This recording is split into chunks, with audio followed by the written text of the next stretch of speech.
Hey everyone, welcome back to the Maverick channel. As always, thank you to all those that come back to this channel to interact with the content that I produce. If you're new to this channel, I'd like to thank you and welcome you for, clicking on the video, because hopefully the content that you're going to get, not only from all the videos that I've made in the past, I believe those videos are extremely relevant. Actually, they're more relevant now than ever before. And also, I hope you enjoy and learn something from the content that I produce in the videos from now on and in the future. So first of all, what we can see here, today it's going to be more like, it's not going to be focused on one particular thing, but we're going to look at the crypto market, a few trends, a few venture capitalists here, and some tokens to look at. The purpose of this channel is to not only review real world use cases of digital currencies, but it's to also see the trend of where the money is going, where the cryptocurrency space is going, and what is to be expected. So as you can see on my screen here, this is a website called Coin360. It gives you a visual analysis of tokens. I imagine this is in as the default is market capitalization. So you see Bitcoin as the biggest, Ethereum, then you can see ADA, you can see Solana, Polkadot, BNB, XRP, Dogecoin, Litecoin, etc. You can see them, but you can see there's a sea of red. Obviously, this is a retracement from ever since El Salvador started using Bitcoin as its official currency. It was the usual buy the rumor, sell the news type of thing. So there's been this consolidation, and I don't think the news with Solana, with Cardano, was enough to keep the market afloat. But we shall get into that later. There's some bullish news around Cardano as well. But generally, you can see there's a retracement in the market. We don't know how far this is going to go, how much the market is going to be impacted, but I think there are certain things that are still holding the market, still giving the market strength. For example, the likes of Michael Saylor, Tesla, institutions. We know institutions are buying up Bitcoin. Governments are buying up Bitcoin, and we know the relevance of Bitcoin does not only fit the narrative of individuals that want to get away from the clutches of these overseeing governments, inflation, money printing, bad monetary and fiscal policies, but the idea of Bitcoin, the freedom, the financial freedom that Bitcoin creates. Also benefits smaller banks that want to break themselves away from the cartel, the overseeing eye of the bigger banks. But it also fits into the narrative of countries that want to free themselves from imported inflation with the dollar, from a ton of money being taken away from remittances, especially countries that really depend on, have more than 60%, 70% of their economies depending on migrant workers sending back money. So the idea of sovereign control of your own identity, of your own cryptocurrencies, of your own finance, it can come with some disadvantages in the sense that it's hard to tackle things like insurance, but you can build around models that fit your own interests, because these are decentralized technologies. So for example, on the Ethereum network, you can build a smart contract that fits the narrative that you would like to see. So these technologies can be used in so many ways, and we're still seeing how they're evolving. Currently, NFTs, DeFi, lending, borrowing, especially returns when you're looking at DeFi platforms that have governance tokens, that return from those governance tokens. We're seeing a lot of interest being given from stable coins. Recently saw the SEC wants to sue Coinbase for launching, in case they launch a stable coin reward of 4%, or I think on USDT, USDC, I can't remember, but stable coins. So we're seeing all these things play out. We're seeing some governments being a bit scared, some bodies being a bit scared. We don't know why, but I'm not here to sort of throw speculations and conspiracies, but just sort of stating what is going on. So Bitcoin is something that not only helps individuals, but also smaller banks, governments, institutions that feel like they want to escape away from something or make their day-to-day business models better. So we're going to look at a few articles. I'm not going to read any of them fully, but the idea of looking at the headlines and a summary of these articles is to continue educating ourselves about what is going on in the crypto space. For example, you can see here, DeFi uncovered. What's next for DeFi? So this article goes on to talk about places like OpenSea. So of course, the NFT space has blown up essentially. So in OpenSea exchange, Fatalis, Fanguang, USDT. So it's showing a list of the gas guzzlers in the past couple of weeks, months. So OpenSea has been one of the biggest gas guzzlers. And of course, we know that NFTs like CryptoPunks, the Bored Ape Yacht Club, they've been picking up steam. So you can see they actually have visuals, diagrams here showing us, for example, OpenSea monthly volume. It has had a very huge spike in its volume despite most of this DeFi activity is happening on the Ethereum network. But despite the fees on the Ethereum network being high, we're still seeing a lot of volume onto certain platforms that's being driven especially by the NFT mania. So you can see, for example, here, certainly this volume has come on the back of massive speculation and wild pumps in the prices of many NFT collections. Leading the charge have been CryptoPunks and Bored Apes. So as both have seen their floor prices and average sales rise by 400%. So of course they're going to tell us that we've noticed in the past CryptoPunks, Bored Apes, CryptoPunks going for $400,000, $1 million, Bored Apes going for like $200,000 for minimum price. So we've seen a massive spike in the DeFi space, so much money within there that the people trading, the people that actually have the funds to trade these very expensive assets, don't mind paying $100, $200, $80 on every transaction on the Ethereum network. So a lot of retail investors are being cut out, but at least we can see a narrative that NFTs are still here to stay.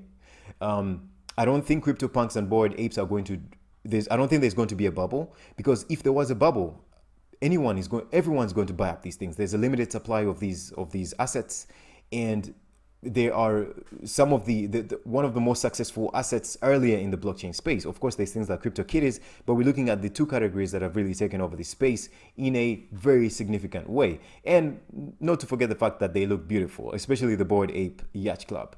Okay, so I think that covers it around what's happening with DeFi. Of course, the article talks about lending, borrowing, and of course, receiving yields when you're yield farming from different platforms. So we all know this, and we shall see how the trend progresses. Now, I made a video. The last video I did was about layer 2 technologies. So I explained different layer 2 technologies, optimistic rollups, for example, also things like proof of stake that Polygon Matic is also using. Layer 2 technologies have their own native blockchains. You can program smart contracts in there. They could be private. You can program whatever features you want, and there's different technologies within the layer 2 sphere that different organizations, for example, like Arbitrum, are employing. Or so there's things like optimism, there's optimistic rollups, and there's other technologies as well that are being employed. You can see my video on layer 2 technologies to get more detailed info on that. So what I want to talk about here today is Arbitrum's total value surges to 1.5 billion. So in my video, the main point I wanted to note is that earlier, before that, a few months ago, I had made a video on layer 1 technologies, and I think like 90 or 95% of those tokens have all done not only tremendously well, but their reputation has also been solidified within the crypto space. At least they're now under the watchful eye of everyone paying attention to layer 1 technologies and how those ones, are they going to be Ethereum killers, Solana killers? Solana was among the list though. Or how are they going to develop? So Arbitrum is one of the technologies that's there's Polygon, a layer 2 technology on the Ethereum network that I'm bullish on, but also Arbitrum is one of those that has picked up steam because different integrations, and they also launched their mainnet with a DeFi platform named RB9, like the Nyan cat. So you can log on to this platform. You can send your tokens over to this platform, but obviously you understand the type of technology they use. I think they use optimistic rollups. Your tokens, if you want to move them back to the Ethereum mainnet, you have to wait for 7 days. But I covered all that in my previous video about layer 2 technologies. So we can briefly see this layer 2 technology. Arbitrum total value surges to 1.5 billion as DeFi degens ape into RB9. So more than 1 billion worth of Ether is still locked in RB9 yield farm, despite the price of its native token crashing more than 90% in 24 hours. So Off-Chain Labs launched Arbitrum to mainnet following a $120 million funding round on August 31st. Since then, Ethereum transaction fees have surged to their near record levels, driving a migration of liquidity to layer 2 scaling solutions and rival layer 1 solutions. So there's a so-called savvy DeFi farmer that was trying to sort of justify where this volume came from, or to explain in their point of view where this volume came from. So one savvy DeFi farmer noted that the sudden withdrawal of roughly 200,000 Ether worth $660 million from Curve's ST-ETH pool since RB9's launch, and created an arbitrage opportunity through slippage. So a significant share of the capital flowing into Arbitrum also appears to have come from so-called Ethereum killers. So Dune Analytics data shared on social media on September 12th indicated that while Arbitrum's total value grew by roughly 2,300%. The total value locked of bridges to Solana, Phantom, and Harmony had shrunk by 58, 36, and 62% respectively in the same week. So we can see all this money flowing, and we shall see this in other platforms as well, money flowing from one DeFi platform to another. So it shows that people aren't just stuck in one thing, in one narrative. They're willing to be dynamic and shift where the winds are shifting, where the trends are shifting in this crypto space. But you all know the drill. Essentially, in cryptocurrencies, for example, this is the Arbitrum exchange. You move your assets from Ethereum to this platform. In case you want to move them back to Ethereum, you will incur that 7-day wait because of the. I think this is optimistic rollups. You have to. There's that 7-day wait, which is a very huge inconvenience. But this is something that I wanted you guys to take note of, just in case. Let's keep track of these layer 2 technologies, how they evolve, in case they launch tokens, in case they're launching different new technologies, because layer 2 technologies are very experimental. So whatever services they're launching, it's very important to keep track of them. Maybe something might evolve out of these layer 2 scaling solutions, just like the way the layer 1 scaling solutions have evolved, build smart contracts, maybe have scalability. We're not yet too sure because they haven't yet been truly battle tested within this market, but we shall see how that evolves. Now, some news about Cardano. I've talked about Cardano in the past, but just something to note. For those that do not know, Cardano completes Alonzo hard fork successfully. Hoskinson wins NFT bet. So the Alonzo hard fork is supposed to bring smart contract capabilities to the Cardano ecosystem. Cardano blockchain went under successful Alonzo upgrade on September 12th, integrating smart contract support on the network. The long-awaited upgrade made Cardano blockchain smart contract compatible, opening avenues for a new ecosystem that would comprise of dApps and NFTs. Cardano founder Charles Hoskinson tweeted the successful upgrade, bringing a new era to the blockchain space. The article goes on to talk about how many people had doubted Cardano because of how long they'd taken to bring this new technology that's already available in so many other layer 1 technologies that are available right now. But the whole thesis of Cardano is to first, I don't believe in this thesis, but I guess it's something to try out as well, because I believe in iterating, creating a product, putting it out in the market, things breaking, keep reiterating, keep improving, and eventually you get a product that actually works. Cardano has a different approach, which could be an approach that works. Who knows? But I think a combination of both. They could be onto something. You never know. This is, I think, it's a good experiment. So essentially, Cardano is they want to do these peer-reviewed papers. They revise them. There's this intensive revision of these papers. Then, as these ideas are theoretically written down in papers, eventually their practical implementation is brought onto the market, and with the hope that there's actually no mistake. That would be really difficult to achieve, but if they use the same sort of tenacity with launching into these products into the actual market, if they use the same level of tenacity, then I think they'll be onto something. But however, we have to note that smart contracts are not unique to the Cardano network. They were introduced by Ethereum, they work really well, and there's many other layer 1 solutions that have these smart contracts. Solana, Avalanche, the Cosmos ecosystem, and many others, they all have these smart contract capabilities as well. So it's not unique to Cardano as for now. So the race is still on for layer 1 technologies. Okay, something else I wanted to note, guys, you all know Pantera Capital. Pantera Capital's crypto fund has raised $369 million since July. So Pantera Capital has raised $369 million from 107 investors for its new blockchain fund, which was disclosed on Friday 10th of September in regular filings, and is leaving the fund open indefinitely. So not to read all of this, because this is, I think it's in the title, it's in the writing, a bumper 2021 for crypto investments. It has been a bumper year for crypto investments so far, tallying to 2.6 billion in Q1 2021 and 4 billion in Q2. So in the first quarter of 2021, Dapper Labs, which is the labs behind the Flow blockchain, received $305 million in funding from investment firm Couture. Blockchain.com raised $300 million in Series V round of funding. And in Q2, Hardware Wallet Ledger received $380 million in June. Paxos, a custody firm, received $300 million in April. Bitso, Mexican, and so many others have received that sort of funding.